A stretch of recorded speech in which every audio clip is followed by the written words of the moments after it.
Bom dia a todos. Hoje nós iremos dar início ao nosso estudo, campanha sobre Salmo. Nós iremos ler Salmo 15. Senhor, quem habitará no seu tabernáculo? Quem morará no teu santo monte? Aquele que anda em sinceridade e pratica justiça e fala verazmente segundo o seu coração, aquele que não difama com a sua língua, nem faz mal ao seu próximo, nem aceita nenhuma afronta contra o seu próximo, aquele a cujos olhos é réprobo, é desprezado, mas honra os que temem ao Senhor, aquele que mesmo que jure com dano seu, não muda, mesmo que ele tenha prejuízo, viu gente? Aquele que não empresta o seu dinheiro com usura, nem recebe subornos. Aqui Deus fala de suborno, viu gente? Tem gente que fala que não fala nada, a Bíblia não fala nada, fala assim. Contra os inocentes, quem faz isso nunca será abalado.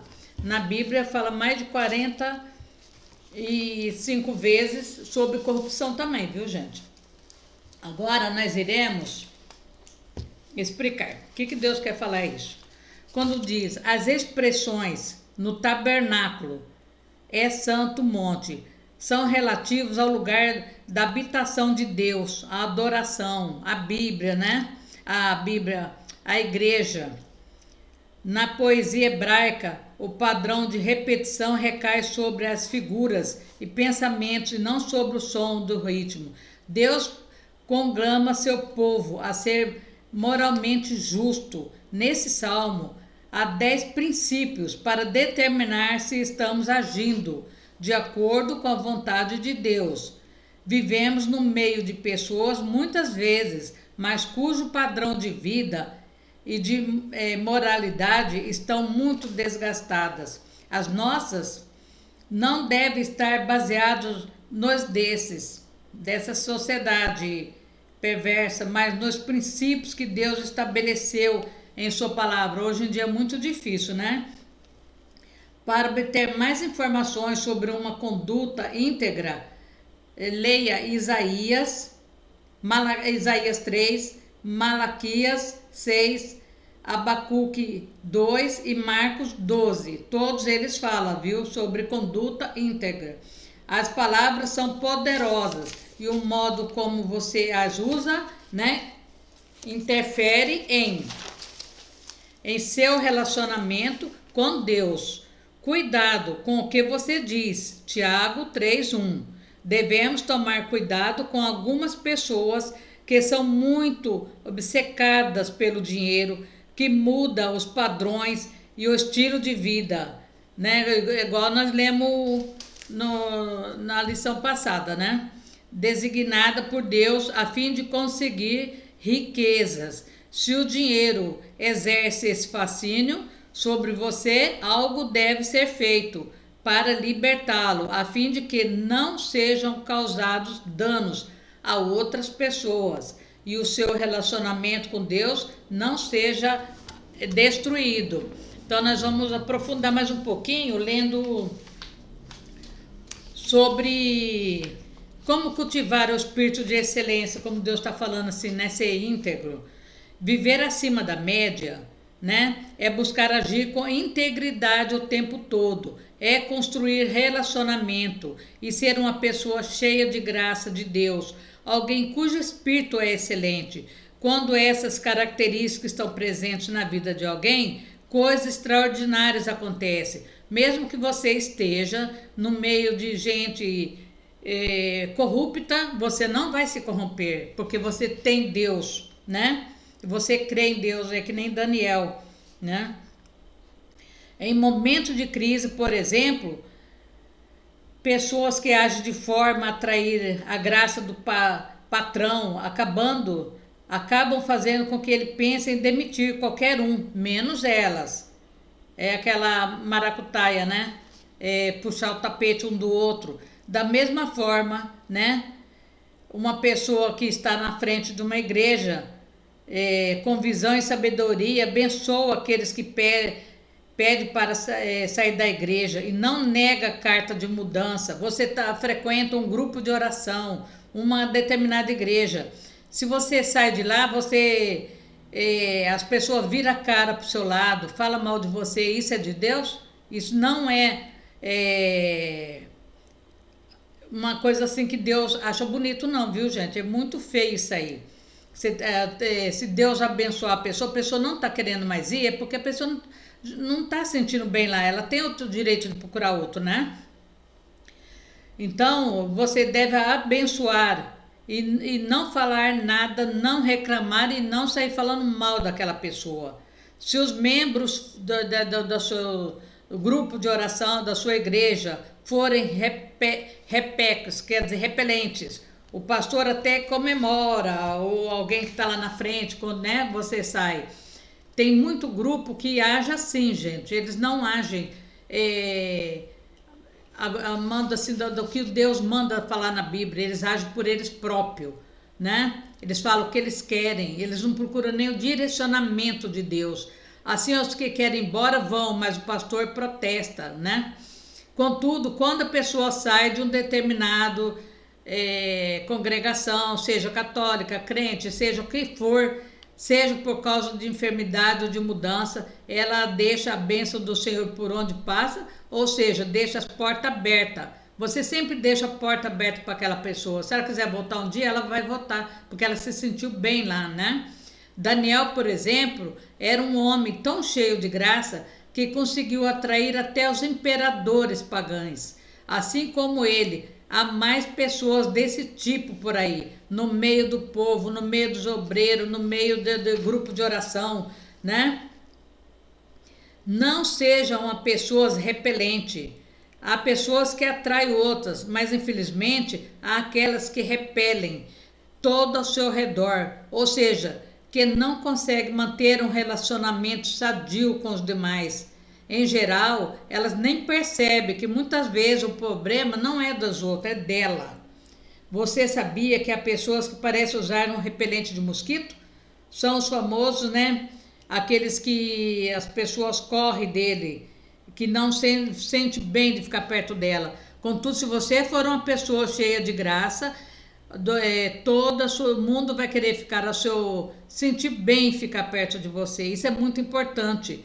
Se você chega num determinado local, todo mundo corre de você, alguma coisa está errada, né? Se for uma só, tudo bem, mas se for todo mundo, pensa bem, onde que está o problema, né? Para que Daniel vivesse acima da média, ele foi preciso que ele construísse um relacionamento profundo com Deus, né? Está escrito em Daniel 10:6. Daniel, pois, quando soube que a escritura estava assinada, entrou em sua casa, ora, né? Ele ora a Deus 3 vezes ao dia.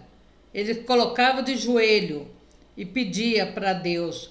Daniel mantinha uma posição de constante busca de oração com Deus, mesmo no meio daquela circunstância toda, sendo ameaçado de morte, pessoas invejosas. Ele nunca deixou de ser leal com Deus, né? Pessoas de caráter, pessoa íntegra, não age de uma forma hoje e de outra forma amanhã, a não ser que ela tenha dupla personalidade, né? Ela se mantém as mesmas, independente do que aconteça, são leais a si mesma e aos princípios básicos do seu relacionamento com Deus. Embora tenha sido promovido e honrado pelo rei, o relacionamento de Daniel com Deus não foi abalado. Mesmo tendo as suas riquezas aumentadas, ele permaneceu fiel a Deus. Ele não fingiu que não conhecia os seus amigos. Ele ajudou os seus amigos. Se ele prosperou, seus amigos também prosperou, né? Nessa época que nós estamos falando dele, nessa época Daniel governava 40 cidades que estavam entre 200 a 400 quilômetros distante uma da outra. Não havia aviões, helicópteros, telex, internet, telefone, nenhum tipo de comunicação. Assim, mesmo durante o dia, ele orava ao Senhor em 3 oportunidades. Isso significa que uma pessoa que deseja ter um relacionamento profundo com Deus, precisa estar em constante comunhão com Ele, né? Infelizmente, há muitos hoje em dia que nem ora nem um dia sequer, ora apenas quando está com muita dificuldade, passando por grande tribulação, que lembra que Deus existe, né? E nem ora para os seus amigos também. É muito importante você orar para sua família, para os seus amigos, né? Abençoar o seu trabalho. Comece a abençoar no seu trabalho todo dia, que se seu patrão prosperar, você também vai prosperar, né? Então vamos orar, tá? É muito interessante isso aí. A gente às vezes não para pensar nessas coisas, né? Mas é sério esse negócio. Então nós vamos... Coloca todas aquelas pessoas que você trabalha, seus amigos, tudo na oração de hoje, tá? Vamos firme essa semana. Vai ser assim, uma semana de comunhão total com Deus. Levanta de manhã e agradece a Deus por mais um dia de vida, pelo seu trabalho. Na hora do almoço, agradece pela comida que você está comendo. Antes de dormir, agradece também, né? Isso aí é o que Daniel fazia, e ele era muito ocupado, e ele nunca deixou de fazer isso. Então vamos.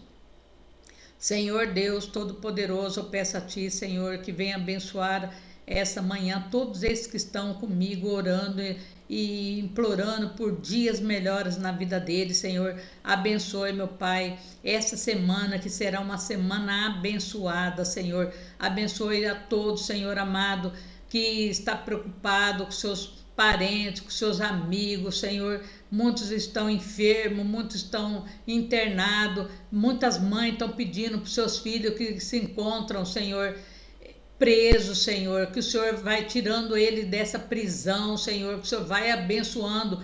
Muitos estão presos por andar em mal companhia, por não obedecer o seu pai, sua mãe, mas eles preferiram ficar atrás dos seus amigos, Senhor, que, entre aspas, que dizia os seus amigos, mas que colocaram eles atrás de uma grade, Senhor. Que o Senhor vai passando na frente nesse momento, Senhor. Que o Senhor vai abençoando essas crianças tão jovens que já está no mundo da droga, Senhor, porque eles também não obedecem seu pai e sua mãe, eles preferem ficar com amigos que coloca ele só em apuro, Senhor amado, no caminho errado, Senhor. Que o Senhor vai abençoando profundamente, meu Pai, essa juventude, meu Pai. Abençoe essas meninas, Senhor amado, que muitas vezes fica sozinha com pessoas que não é assim muito apropriada para ficarem cuidando dela, Senhor. Que o Senhor passa na frente, coloca um anjo, Senhor amado, em volta de cada uma. Abençoe essas mães, Senhor, que precisam sair cedo, trabalhar de empregada doméstica, muitas vezes sofre muita humilhação, Senhor, e chega em casa, ainda tem que trabalhar, fazer tudo serviço de novo, Senhor. Passa na frente, meu Pai, vai abençoando, meu Pai. Abençoe os pequenos empresários, os grandes empresários. Abençoe, meu Pai, os nossos prefeito, Senhor, o governador, o nosso presidente. Abençoe a nossa nação, Senhor. Coloca a nossa nação debaixo da cruz do Calvário, Senhor, para que o Senhor derrame uma gota do teu sangue precioso, Senhor, e faça um grande mover, meu Pai. Que nós possamos, Senhor amado, ter uma vitória muito grande, Senhor amado, nesse país, Senhor, porque nós estamos clamando por Ti, Senhor amado, para que nosso país seja um país democrático, um país livre, Senhor. Que o Senhor vai abençoando grandemente, meu Pai. Derruba toda seta do inimigo, toda emboscada, todo mal caia por terra agora no poder de Deus. Amém. Amém. Muito obrigado e até amanhã, se Deus quiser, tá? E fique com Deus e vamos orar pelos nossos amigos, pelos nossos parentes. Vamos colocar todo debaixo da brecha da intercessão essa semana. Se vocês quiserem, vocês fazem uma listinha de todos os parentes, aqueles que dá muito trabalho mesmo, todos aqueles que estão precisando, e na hora da oração vocês apresentam para Deus, tá? Que vocês vão receber muita vitória essa semana, tá bom? Então, fé, vamos em frente. Tchau, até amanhã, se Deus quiser.